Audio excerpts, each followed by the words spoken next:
gives me great pleasure to welcome our next speaker, our inspiration speaker. Renee Kamen is here, and she is currently going through breast cancer treatment, and today she'll share some of her story with you. So put your hands together, everyone. Woo! Woo! Good morning. I'm so honored to be speaking here today.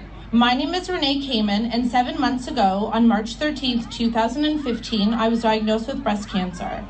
I never thought that my life would take this turn just before my 34th birthday, but here I am sharing my journey with all of you today. When life hands you cancer at 33, almost 34, with a young family, it is totally devastating. I found a lump on my left breast in January and assumed it would disappear. When it was still there a month later, I decided it needed to be investigated. That's when my normal life went haywire. I went from being a busy working mom to 2 young kids to my life being consumed by trips to the hospital for various reasons. In 1 month, I went from getting a doctor to check the lump, to having an ultrasound, mammogram, and biopsy, to being diagnosed with cancer, to starting chemotherapy. I recently had a double mastectomy and will be starting radiation in the coming weeks. I have a whole team of people that I never thought would be in my life, such as medical oncologists, a breast surgeon, and a radiation oncologist, to name a few. More people have seen my breasts in the past few months than in my whole entire life. I have undergone a variety of tests as well. I know a whole lot of medical jargon that was foreign to me before my diagnosis. I decided from the beginning that I would take a positive stance on breast cancer. I wasn't going to let cancer take over my life. I actually find it a huge pain and a total inconvenience. I have a lot of living still to do, a lot of parenting still to do, and goals, hopes, and dreams still to accomplish. Cancer is putting some of those things on hold for a year, but it will not rule this year. Cancer will not take away the person I am, the wife I am, the mother I am, the daughter I am, the sister I am, and the friend I am. Throughout chemotherapy, I would tell myself no day but today, which is a line from my favorite musical, Rent. I focus on what I need to do on a given day and don't worry about anything else. Cancer has stolen a lot of moments away from me, especially with my husband and children. When I feel good, I focus on feeling good and making special memories together and enjoy being together. Having young children and parenting through cancer has been challenging. There were days when I missed out on my children's lives. Besides all of the medication I took to help me feel better, I believe the best medication I have is my children. Telling my 4-year-old daughter that I had cancer was the most heartbreaking conversation I've ever had. But kids say the darndest things, and she knew how to make a scary situation much better.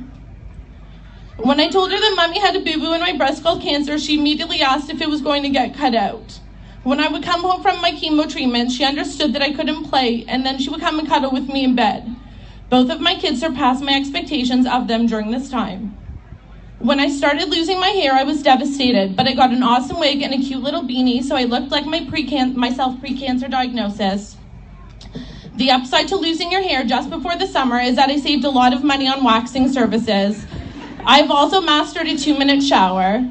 I'm happy to say that at 11 weeks post-chemotherapy, my hair is almost grown in enough to look like a cute, short haircut. I no longer look like a sick person without eyebrows, hair on my arms or head, but someone with a quite stylish and maybe risque hairdo. The anxiety building up to my mastectomy was way worse than the mastectomy itself. I really thought I would be devastated to no longer have breasts. Shirts fit me much differently now, and it's weird not being able to fill out a tank top or t-shirt, but it's not as shocking as I thought it would be. My scars are proof that I was faced with a battle and I overcame it.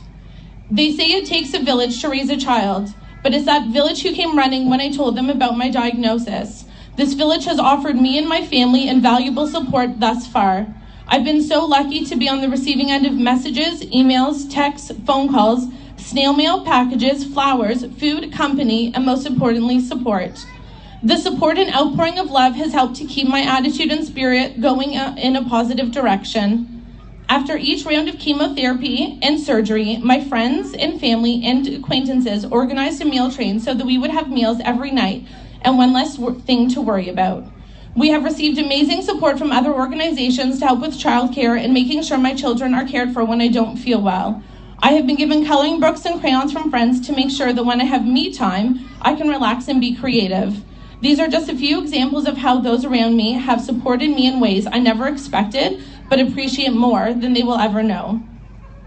According to the Canadian Breast Cancer Foundation, 68 women are diagnosed each day with breast cancer in Canada, and 1 in 9 women are expected to develop breast cancer in their lifetime. That is one scary statistic.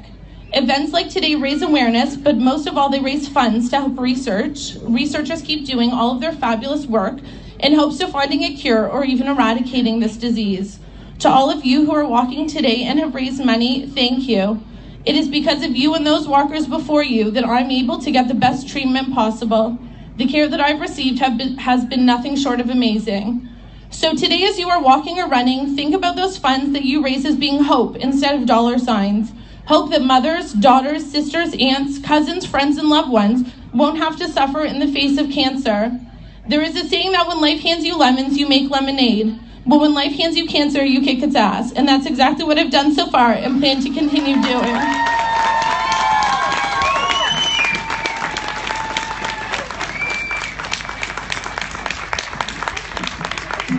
Another round of applause for Renee, everybody.